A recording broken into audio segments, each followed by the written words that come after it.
마태복음 27장 27절에서 31절 말씀입니다.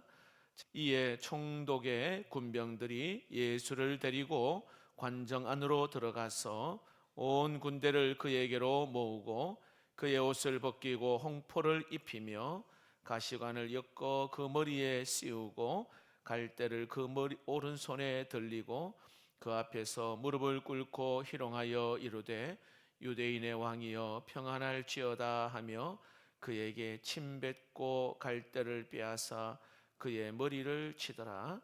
희롱을 다 한 후 홍포를 벗기고 도로 그의 옷을 입혀 십자가에 못 박으려고 끌고 가니라. 아멘. 우리 오늘은 종료 주일입니다. 그리고 이번 한 주간을 고난 주간으로 보내게 됩니다. 고난 주간은 예수님께서 예루살렘으로 입성하시고 십자가에 달려 죽으시고 또 부활하시기 직전까지 한 주간을 고난 주간이라 그렇게 합니다. 우리의 구원을 이루는 아주 중요한 사건입니다. 하늘과 땅의 모든 것을 뛰어넘는 우주적 사건이 바로 고난 주간, 이 한 주간에 일어나게 됩니다. 그래서 많은 사람들은 이 한 주간을 아주 뜻깊게 보내지요. 때로는 자기 자신을 살피면서 금식하며 십자가의 은혜를 깊이 묵상하는 그런 한 주간을 보내기도 합니다. 저는 오늘 예수님이 받으신 이 고난 중에 수치와 조롱에 관하여서 함께 은혜를 나누고자 합니다. 오늘 이 본문은 예수님께서 빌라도로부터 사형 선고를 받은 이후로 로마 군병들에게 오늘 여기에 의해서 예수님은 총독의 관정 안으로 끌고 온 그 상황이 오늘 본문의 내용입니다.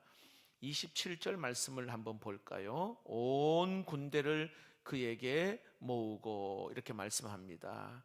역사학자들은 유대인들의 반란을 막기 위해서 로마 병사들 600명이 그 관정에 있었다 이야기합니다. 그 외에 많은 사람들이 로마의 관정에 거기에 있습니다. 시편 22편 12절 13절의 말씀에 보면 예수님께서 수치와 조롱을 받으신 것을 이렇게 예언하고 있습니다. 많은 황소가 나를 에워싸며 바산의 힘센 소들이 나를 둘러쌌으며 내게 그 입을 벌림이 찢으며 부르짖는 사자 같으니이다. 자, 여기에 황소와 여기에 바산의 힘센 소들, 이것은 바로 힘과 권력을 가진 사람들을 이야기합니다. 그들에 의해서 예수님은 수치와 조롱을 받으셨습니다. 오늘 본문 28절을 볼까요? 많은 사람들 보는 앞에서 예수님을 옷 벗기고 홍포를 입히며 나옵니다. 붉은 옷, 홍포를 입혔다. 이 말은요, 왕을 상징하는 게 바로 이 붉은색 옷이거든요. 그래서 우리 예수님을 왕처럼 딱 꾸며가지고요, 조롱하기 위해서 홍포를 입힌 거예요. 29절을 볼까요? 가시관을 엮어 그 머리에 씌우고, 이게 왕관을 대신하여서 가시로 엮어서 만들어 관을 씌우셨어요. 그 다음 보시면 갈대를 그 오른손에 들리고, 왕권을 상징하는 홀이 있거든요. 이거를 손에 들고 있는 것처럼 예수님에게 이 손에 갈대를 들려 준 것입니다. 그리고는 그 앞에 무릎 꿇고 희롱하여 이르되 유대인의 왕이여 평안할지어다. 이런 희롱하는 말 아시죠? 오늘 그런 모습입니다. 30절을 볼까요? 여기 보니까 침 뱉고, 여러분 침을 뱉는다는 것은 최고의 수치와 조롱, 모욕감을 느끼게 하는 게 침 뱉는 거예요. 그리고 갈대를 빼앗아 그 머리를 치더니 이렇게 말합니다. 이건 아프라고 친 게 아니라 이 말 그대로 수치와 모욕감을 주기 위해서 갈대로 그 머리를 치는 거예요. 우리가 여러분 머리 한 번 맞으면 그냥 손으로 맞아도 기분 나쁘잖아요. 이렇게 우리 예수님은 사람들에 둘려서 말로 할 수 없는 수치와 조롱을 받으셨습니다. 여러분 지금까지 참 살면서 사람들에게 어떤 수치를 받아보셨습니까?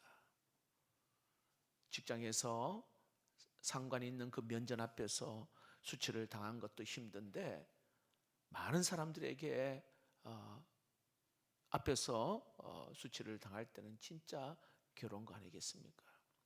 31절을 볼까요? 군인들은 홍포를 벗기고 다시 옷을 입혀서 십자가에 못 박으려고 끌고 갑니다. 그리고 35절을 볼까요? 예수님을 십자가에 못 박은 후에 예수님이 입고 계셨던 옷을 제비 뽑아서 나눠 가졌습니다. 요한복음에는 속옷을 제비 뽑아 나누어 가졌다 그렇게 말합니다. 자, 이것을 보면 예수님은 발가벗긴 채로 십자가에 달려 죽으셨어요.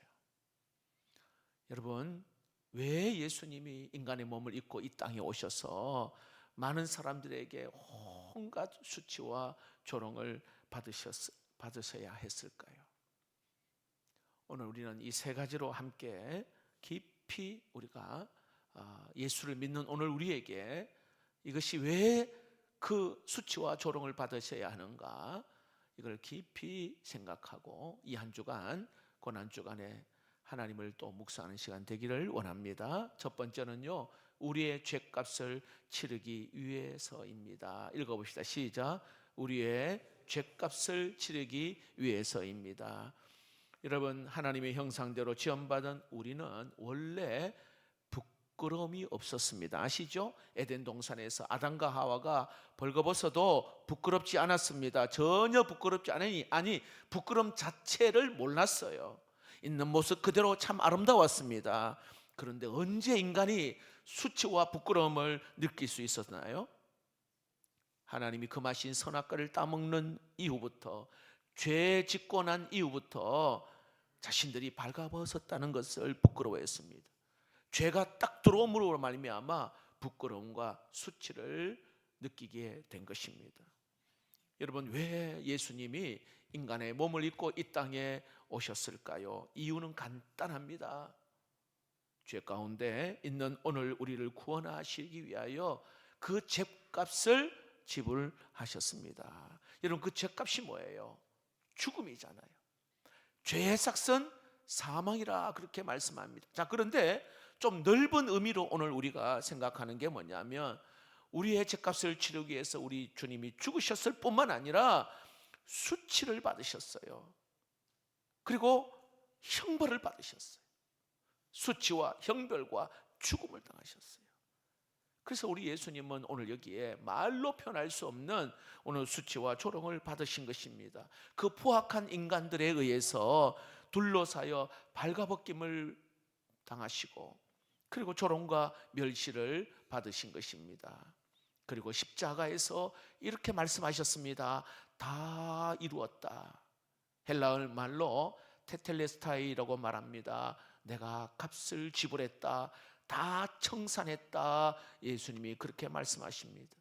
내가 십자가에서 수치를 당하고 조롱을 받음으로 또 죽음으로 말미암아 우리 인간의 모든 죄값을 지불하셨습니다. 죄 없으신 예수님이 우리의 이 죄값을 지불하기 위하여 수치와 조롱을 받으셨어요. 여러분, 그 주님의 은혜에 깊이 감사하는 시간 되기를 축복합니다. 두 번째로, 왜 예수님이 수치와 조롱을 받으셨을까요? 우리 안에 있는 이 수치를 이겨내도록 하기 위해서입니다. 읽어봅시다. 시작. 우리 안에 있는 수치를 이겨내도록 하기 위해서입니다. 타락한 죄성을 가진 인간들에게는요, 수치심이라고 하는 그러한 감정이 있어요. 여러분, 수치심이 뭐예요? 자신이 감추고 싶어 있는 것이 드러날 때 이 느끼는 감정 아닙니까? 수치심이 없는 사람 없습니다, 여러분. 성경에 사마리아에 있는 여인 이야기가 나오잖아요. 우물가의 여인 사마리아에. 이 여인은 남편이 5이나 있었습니다. 한 번 결혼해서 실패한 것도 굉장한 고통이고 아픔인데 5번 결혼 실패했고 지금 있는 남편도 본 남편이 아닙니다. 그래서 그 수치심 때문에 사람들이 물길로 잘 오지 않는 그 대낮에 그 땡볕이 있는 그 대낮에 물길로 우물가에 왔습니다. 그리고는 생명의 근원 되시는 예수님을 만났어요. 여러분, 예수님을 만난 이 여인에게 그 예수님을 만나고 나서요, 그를 꽉 짓누르는 죄책감, 이 수치심에서 해방되었어요. 그리고 나서 이 여인이 물동이를 버리고 동네로 가서 이렇게 와서 보라 예수님을 증거하는 여인이 되었어요. 여러분, 예수님은 이 여인의 과거에 그 수치심을 다 이겨내도록 해결해 주셨습니다. 또 한 여인을 소개한다면, 우리가 잘 알고 있는 서기관과 바리새인이 간음하다가 현장에 잡혀온 여인을 예수님에게로 끌고 왔습니다. 그리고는 모세의 율법대로 돌로 쳐 죽여야 한다고 말합니다. 그때 예수님께서 하신 말씀이 있잖아요. 너희 중에 죄 없는 자가 먼저 돌로 치라. 이들이 돌을 들고 있다가 양심의 가책을 받으니까 한 사람 한 사람 돌을 내려놓고 다 떠나갔습니다. 여러분, 예수님은요, 수치심에 고개를 들지 못하는 오늘 이 여인을 향하여 놀라운 말씀을 하셨어요. 나도 너를 정죄하지 아니하노니 가서 다시는 죄를 범하지 말라. 오늘 우리에게 말씀하십니다. 내가 너를 정죄하지 않는다. 다시는 죄를 범하지 말라. 이 복음 아닙니까? 이 복된 소식입니다. 이 여인은 예수님을 만남으로 그 수치심과 죄책감에서 해방되었습니다. 여러분, 오늘 우리도 말을 하지 않고 내색을 하지 않아서 그렇지, 죄로 인한 수치심, 때로는 외형적인 수치심, 실패에 대한 수치심, 때로는 실수로 인한 어떤 수치심으로 홀로 있고 싶고, 그리고 죽고 싶은 마음들, 때로는 어디론가 숨고 싶은 마음들이 있을 때가 있어요. 여러분, 그럴 때에 오늘 그 십자가 위에서 발가벗김을 당하시고 고난받으시는 그 주님을 생각하고 그 주님을 바라볼 때에, 여러분, 왜 우리 주님이 이렇게 하셨는가? 왜 이런 수치와 조롱을 받으셨는가? 나의 수치를 해결하기 위함이고 이겨낼 수 있는 은혜를 주시기 위함인 줄로 믿습니다. 이번 고난 주간에 여러분, 수치심이 굴러가기를 축복합니다. 내 안에 있는 이 수치심이요, 그 부끄러움이, 그 열등감이 여러분, 말씀 앞에서 끊어지는 은혜가 있기를 축복합니다. 출애굽한 이스라엘 백성들이 여러분, 요단강을 건너 가나안 땅에 들어가려고 할 때에 하나님께서 유월절을 지키고 할례를 받으라 말씀하셨어요. 그곳이 어디냐면 길갈이라고 이야기합니다. 여러분, 길갈의 뜻이 뭔지 아시죠? 굴러갔다, 이 말이에요. 애굽의 수치가 굴러갔다, 이런 뜻입니다. 여러분, 예수님을 진짜 믿는 순간 바로 우리 안에 있는 수치가 벗어졌다는 것을 의미합니다. 주님만이 우리의 모든 과거의 상처와 아픔과 수치심들을 이겨낼 수 있는 은혜가 우리 예수님에게 있는 줄로 믿으시기를 바랍니다. 마지막으로, 왜 예수님이요 수치와 조롱을 받으셨을까요? 수치를 벗고 그리스도로 옷 입기 위해서입니다. 읽어봅시다. 시작.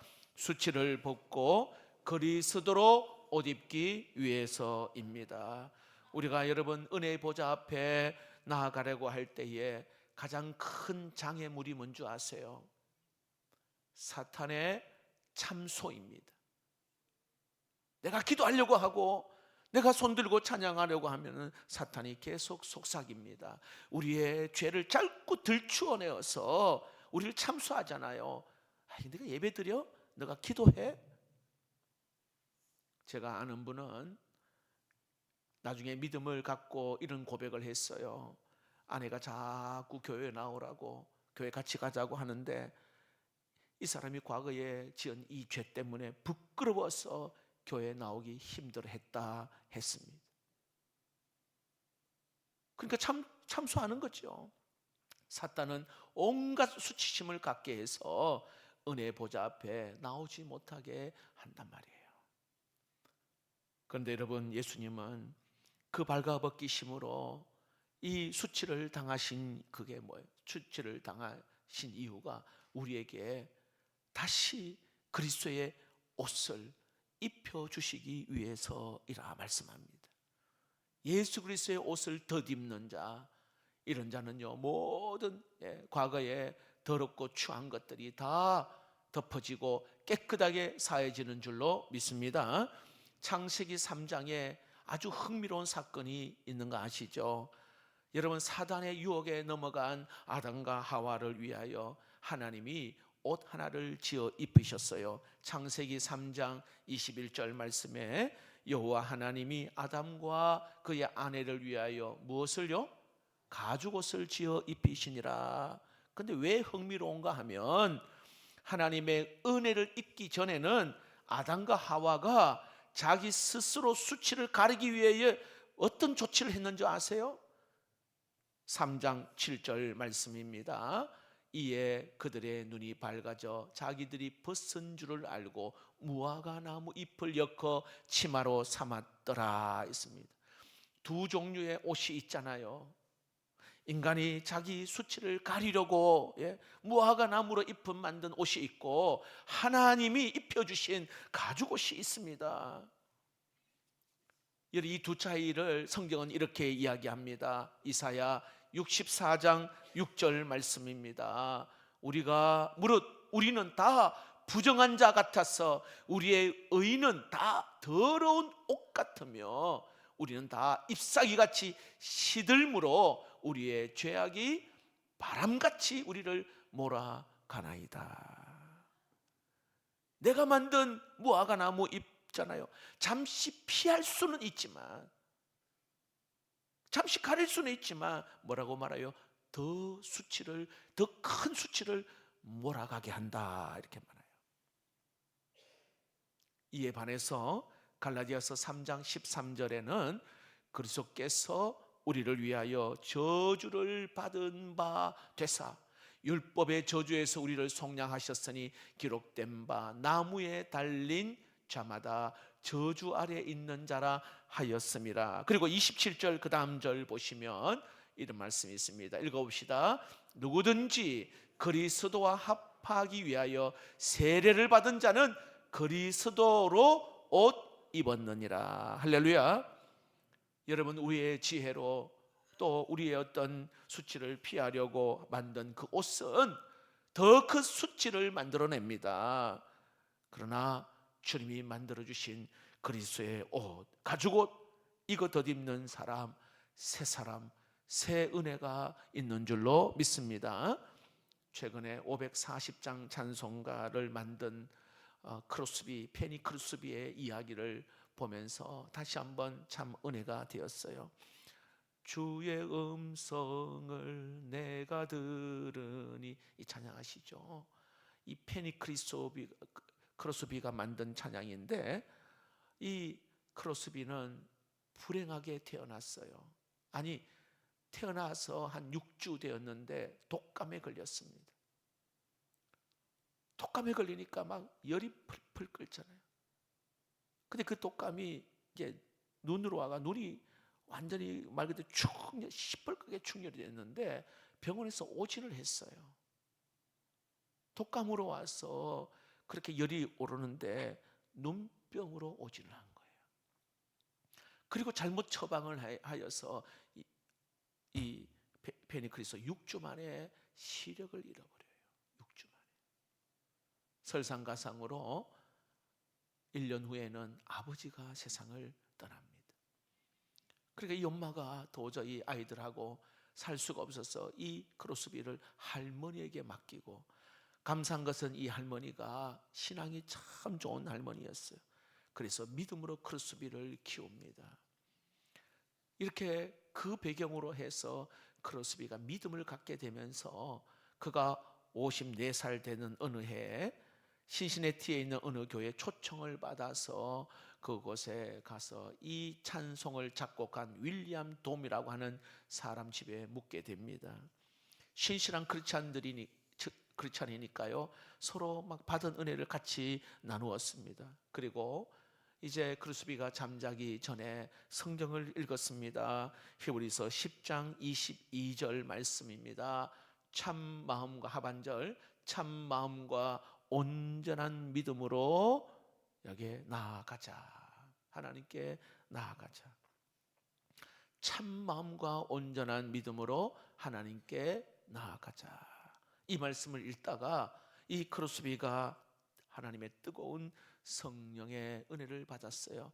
그리고 작사한 찬송이, 원래 원문을 제가 한번 읽어볼게요. 원문, 주의 음성을 들으니 이게 원문입니다. 오 주여, 저는 주님의 것입니다. 저는 주님의 음성을 들었습니다. 하지만 저는 믿음이 더 자라기를 원하며 주님께 더 가까이 이끌길 원합니다. 후렴 부분입니다. 저를 더 가까이 이끄소서 주여. 주께서 돌아가신 십자가로 저를 더 가까이 이끄소서 주여. 주의 귀한 보혈 흘리시는 옆자리로.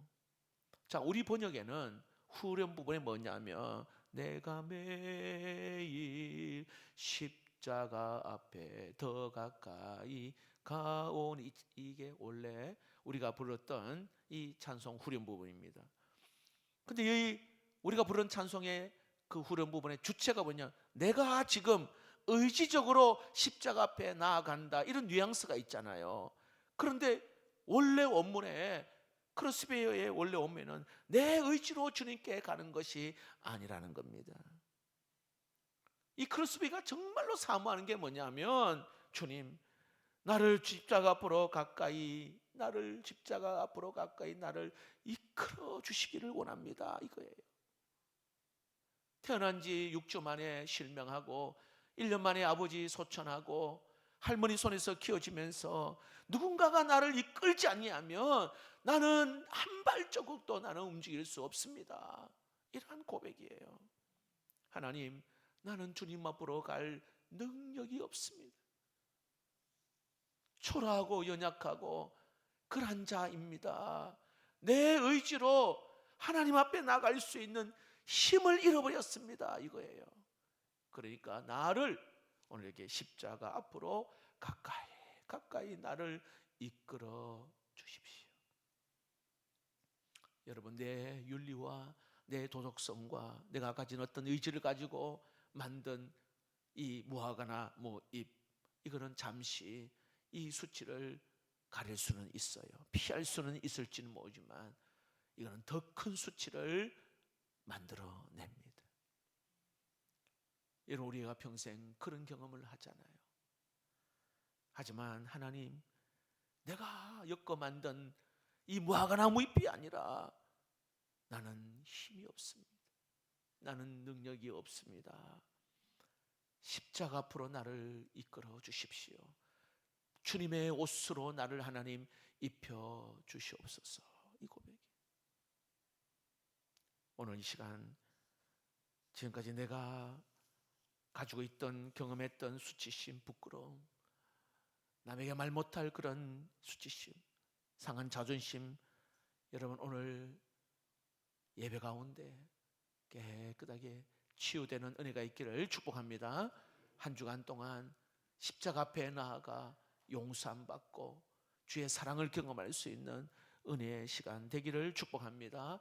십자가 앞으로 나아가는 것, 그럴 때에 여러분, 우리 주님은요 모든 죄를 깨끗하게 용서하시고 예수 그리스도 옷으로 다시 우리를 뒷입혀 주십니다. 그 은혜를 생각하면서 오늘 성찬 예식에 참여하기를 원합니다.